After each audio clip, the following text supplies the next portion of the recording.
So after around 7 tons of 50 square mm copper conductor on the secondary, we are getting 6.7 volts, which is here 6.78 volts. Now let's see what are the currents that we get. Pausing it. Okay, it has to be well connected. So that was 1000 amps. Wow.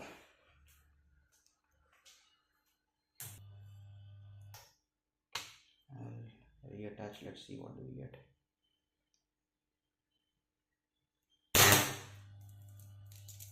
Okay.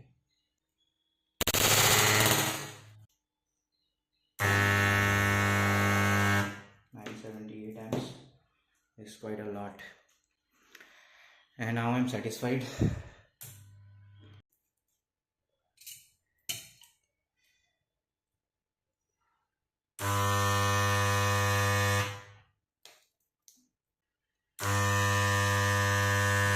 Ah, 800 amps.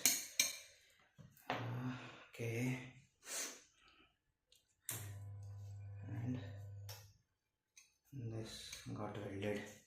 Alright, I think that is good enough.